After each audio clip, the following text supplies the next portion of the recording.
అందరికీ నమస్కారం. నా పేరు Hasini. Welcome back to my channel.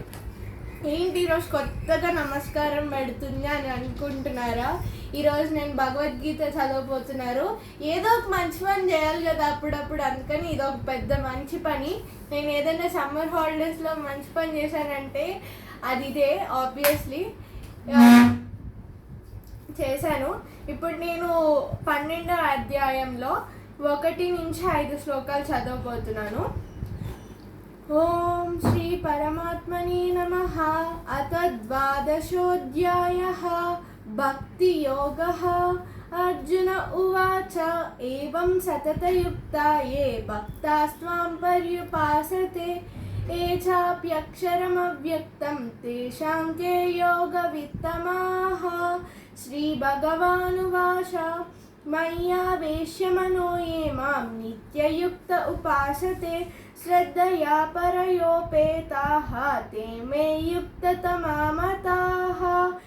ఏ త్వక్షరమనిర్దేశ్యం అవ్యక్తం చ పర్యుపాసతే సర్వత్ర గమచింత్యం చ కూటస్థమచలం ధ్రువం సన్నియమ్యేంద్రియగ్రామం సర్వత్ర సమబుద్ధయః ते प्राप्नुवन्ति मामेव सर्वभूतहिते रताः.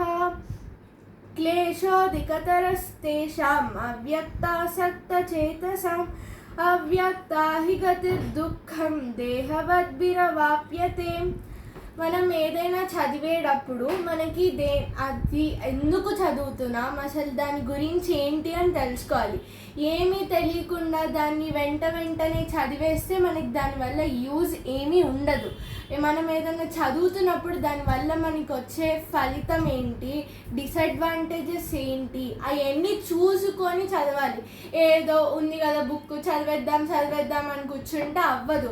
దానివల్ల మనకి ఏమీ రాదు కూడా. దాని అర్థం ఏంటంటే, అసలు భగవద్గీత ఎందుకు చెప్పాడు శ్రీకృష్ణుడు అర్జునుడికి యుద్ధంలో పాల్గొనేటప్పుడు.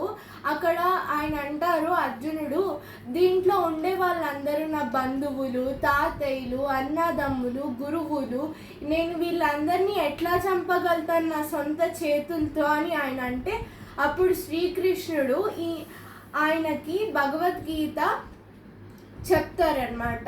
అప్పుడు ఆయన ఒక ఎనర్జీ లాంటిది తెచ్చుకొని, అప్పుడు ఆయన భగవద్గీత గురించి తెలుసుకొని అసలు ఏంటి అని అంతా తెలుసుకున్న తర్వాత ఆయన యుద్ధంలో పాల్గొనడానికి రెడీగా ఉంటారు. అసలు ఆయనకి ముందైతే అసలు వాళ్ళు ఎవరిని చంపాలని లేదు. ఎందుకంటే ఇప్పుడు మనం కూడా అంతే కదా, మన సొంత తాతయ్యని, మన సొంత ఎవరిని చంపాలనుకోం కదా. అట్లానే ఆయన కూడా అంటారు. అప్పుడు శ్రీకృష్ణుడు ఆయన అసలైన రూపాన్ని, ఆయన అసలు దేనికి అని చెప్తారు. అయితే అర్జునుడు అసలు చేయాలనుకోడు. అయితే శ్రీకృష్ణుడు ఎట్లాగైనా జరగాలని ఈ భగవద్గీతని చెప్తారనమాట.